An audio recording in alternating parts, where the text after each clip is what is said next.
here at ACO Radio, American Communications Online, or any affiliated stations or websites are not responsible for what guest hosts or call-ins may say. All programming is intended for informational and entertainment purposes only. Hello world, this is TJ Morris on TJ Morris ET Radio, and I am with ACO Radio now, which is our famous Thomas R. Becker. A lot of you may know him as the famous artist, Aage Painter. So we're happy. He runs the station now, as well as some other 90-some-odd hosts with Revolution Radio, call sign for Mike Ringley, Kentucky. So we wish our well to Mike Ringley and hope he gets better soon. He's been a little under the weather, and I guess it's okay to mention that. And we're going to get one of these old guys, one of the really seasoned pros that's been around radio for years and years. I hope I don't embarrass him, but let me first introduce you to my associate, my partner, my producer, my graphic artist, my general manager, Thomas R. Becker, a.k.a. Aage Painter. So, Aage Painter, would you like to tell everybody that you're here and who you are? I is in the background here. And you want to tell them about anything, your magazine? Well, I would like them to come check us out at American Communications Online and see what we offer. And we are offering a bi-monthly magazine to all the members who join for free. If not, you can buy it up on Amazon under American Communications Department, Allied Command Organization, a Department of American Communications Online. And it's mainly science-based. It's not hoopla. Hoopla, that's an interesting word. We'll discuss that later when we know what that is. I'll have to look it up on Google search. Welcome, all you readers out there. We love Aage, and he does several radio shows for Revolution on Sundays. So be sure and tune in, about a 4-hour show, 11-3. And Monday night with him is a Mad Look at Reality and Open Canvas on Sundays. Now, do I have those right or wrong, Aage? No, it's Mad Look at Reality on Sundays and Open Canvas on Mondays. Well, you'd think after 5 years I'd know that. All right. Well, and Aage used to be over there in Revolution, but he is now over on another station, and I'm going to let him talk about that. But first of all, let me give you a little idea, if you're new like me to the reality world of 3D. Just kidding. We've got Aage from Norway, and he was born in Norway, and we're happy to have him over here, but he's probably a little bit like all of us. I don't know if he's a pure blood from Northern Europe, but we'll let him tell us later on. He had to take on a lot of work and management on a farm at an early age until he was a teenager. And I guess his parents must have had land or something other, so we'll ask about that. But I know in Kentucky, where Mike and I have been, that we had cows, so we'll ask him what he had. So while he was there, he learned how to do hypnosis, believe it or not. And I don't know how you become a magician in Europe, but we're going to ask him about that. And yes, Kimberly can come on, Aage. And after graduation from agricultural college, he operated some farm equipment, and we're going to talk to him a little bit about that. So I'm just going to give you the basics, okay? So after he learned all this farm equipment, he went on to do a mandatory military service, which I didn't know it was mandatory like Israel, 2 years probably, but we'll talk about that too. He was driving a tank. We already know he can do equipment. So that was part of his interesting beginning in Norway, in this reality and in this life. And so by the time he was 25, he learned several languages. So he studied science, including metaphysics, which is very hard to believe, but maybe it's more common over in Norway. We'll have to find that out too. So he had different forms of theories of spirituality, which you guys know, for me, if you know me, that's one of my major studies. So this is going to be a fun talk. Now, at the age of 25, he decided to leave Norway and come to the United States of America, where he lives and works now, and he went to flight school when he first came over here at what's called Emory School of Aviation in Greeley, Colorado. I just love Colorado. It's beautiful. We'll talk to him a little bit about that. And then after a year or so, he graduated. Believe it or not, he is an actual graduate of a flight school, like, you know, some of the people back in 2001. So he may want to explain all that. But we have a lot of pilots in our group. You know, Ken from last night is one. And so we'll talk to him about how you do that. And he followed his pilot license, certificates, and ratings. Ooh, a lot of sound all of a sudden. Can somebody do mute? Kimberly, mute. You're causing a lot of feedback. There you go.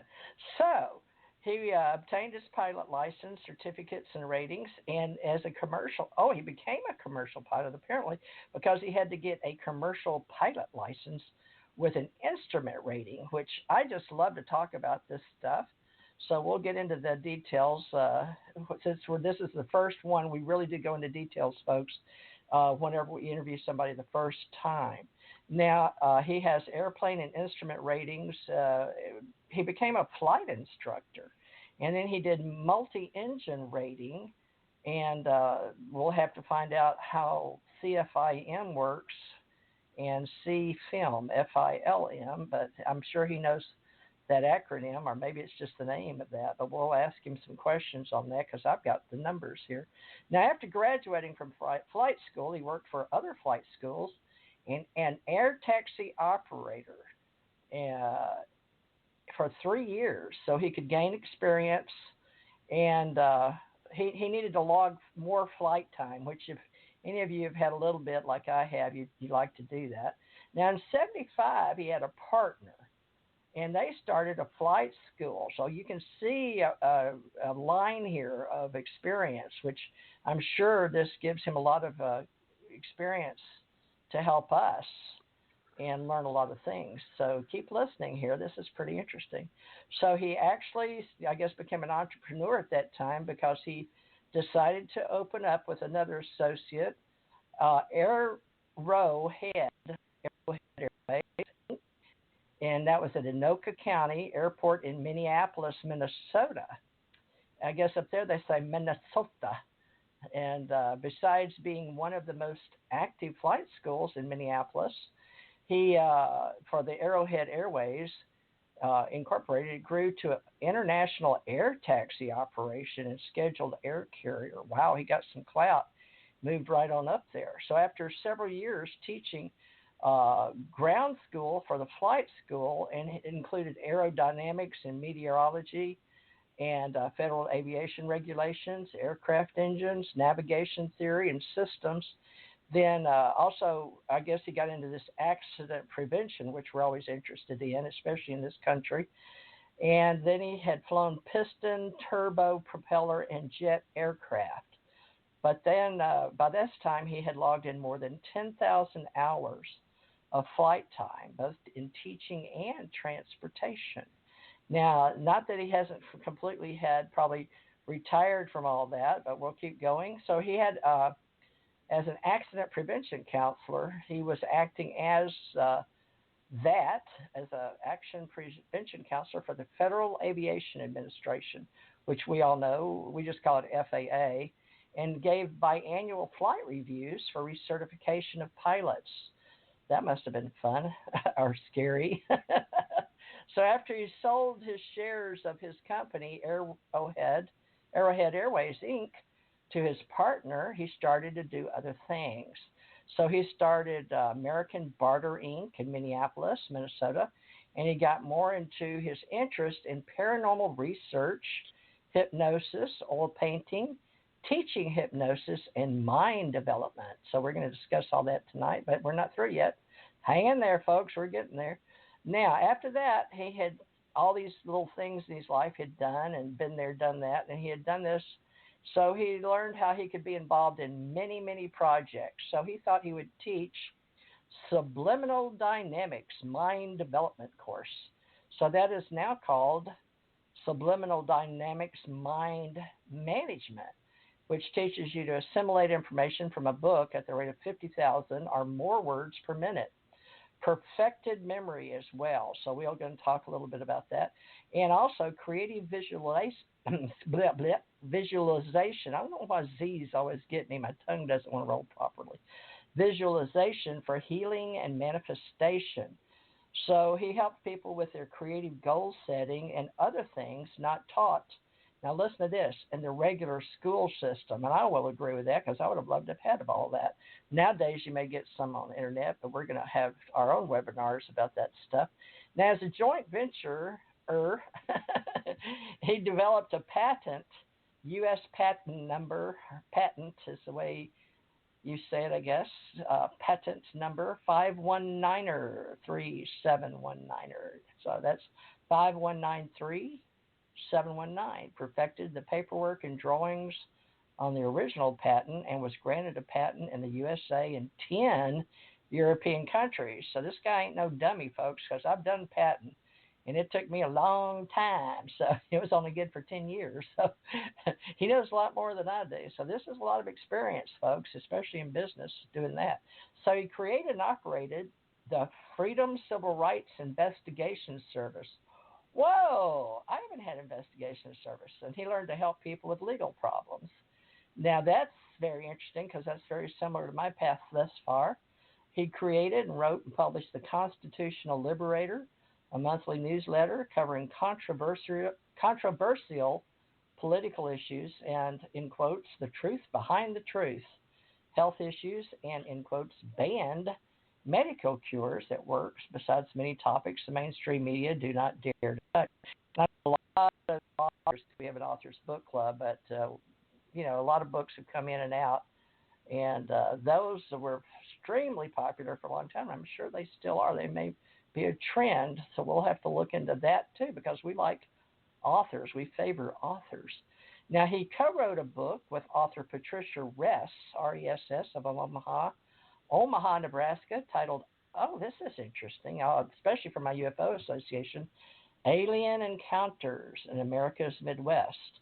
We also have an Alien Contact Organization for all you folks out there, along with ACE Metaphysical Institute. So he fits right in with us. Now, it features hidden government documents proving the government cover-up of the UFO issue and NASA prints of buildings and structures on our moon. Oh, we should have had Ken here. I thought maybe I should have called Ken to be on here because Ken's got some too. So he had personal testimonies from people who had had contacts with extraterrestrials.